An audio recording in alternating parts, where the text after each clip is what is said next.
As you might already know, Europe doesn't do that well with startups. In the 50 years between 1975 and 2025, for instance, Europe produced just 14 homegrown companies worth over $10 billion. In the same time, the US produced 241. Similarly, at the start of last year, the US hosted nearly 700 private companies valued at over $1 billion, colloquially known as unicorns. The EU, meanwhile, had just over 100, although that number has grown a fair bit in the 18 months since. One notable exception, however, is Sweden. Sweden has produced a remarkable number of unicorns, including big names like Spotify, Klarna and iZettle, and now hosts a bunch of Europe's biggest AI companies, like Sana, Legora and Lovable. On a per capita basis, Sweden consistently churns out more unicorns than any other European country, apart from maybe Iceland. So, in this video, we thought we'd try to figure out why Sweden does so well with startups, and what lessons there might be for the rest of Europe.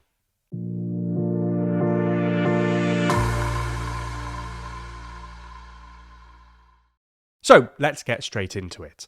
When you ask Swedes about this, they often point to Sweden's knack for innovation. To be fair, Sweden does frequently top the EU's annual innovation scoreboard, and last year the World Intellectual Property Organization ranked Sweden second in innovation, only to Switzerland, and just ahead of the US. This is in some part a reflection of Sweden's impressive education system.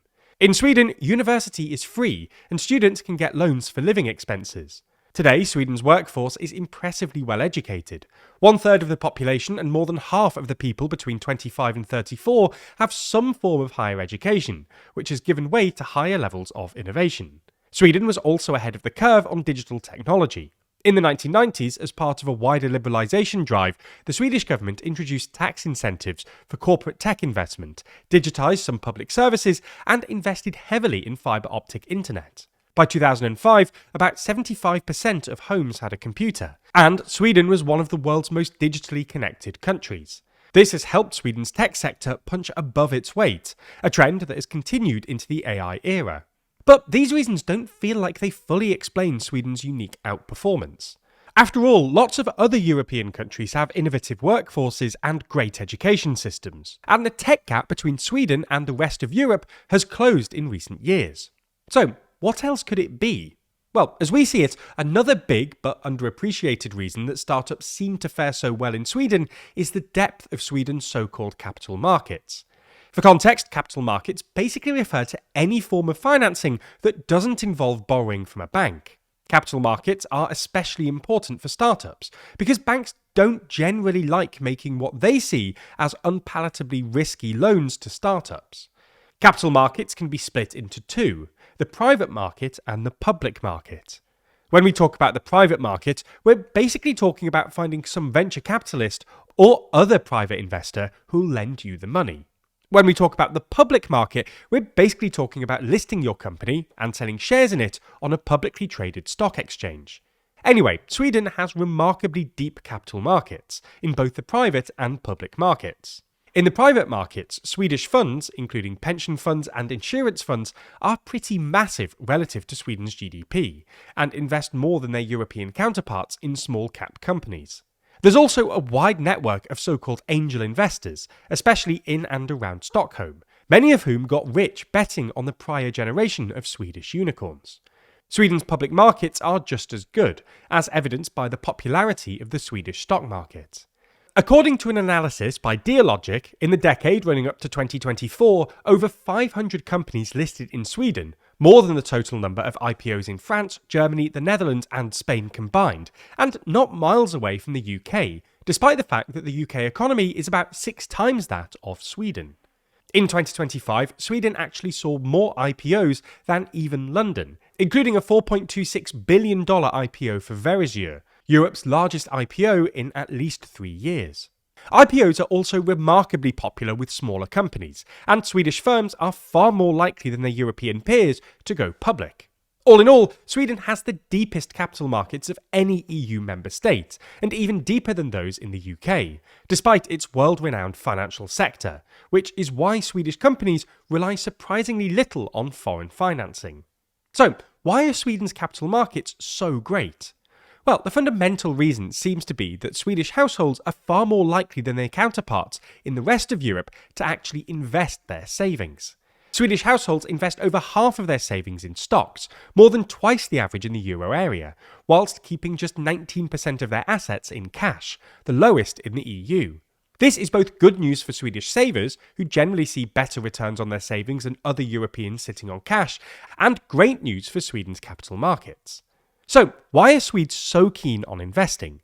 Well, it's in part because Swedes are pretty financially literate, and thus more aware of the fact that they'll get better returns by investing in stocks rather than sitting on cash.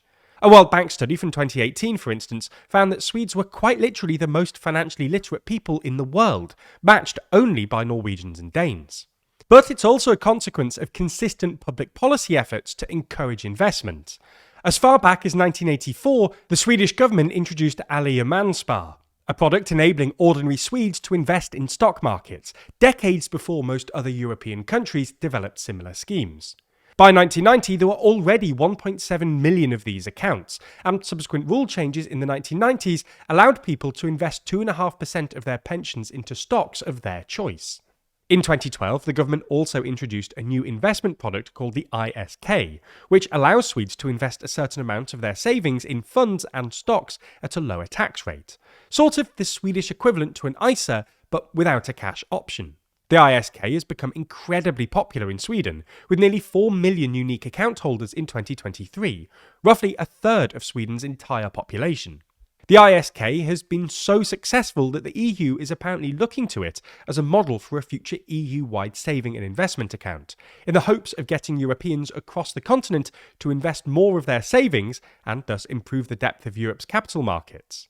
But if an EU-wide account proves too politically contentious, the other lessons for European policymakers here is that improving financial literacy could be a relatively cheap and easy way of improving both household and national finances on the continent. As we mentioned earlier, the latest edition of our magazine, Too Long, is out now. And if you subscribe using code TLDR26, then you'll get £4 off your first copy, bringing the price as low as £3.99, our lowest ever price, as well as getting you 20% off every future issue as long as you stay subscribed. Speaking of future editions, let me show you for the very first time this summer's edition of the magazine, currently entitled Trump's Rules of War.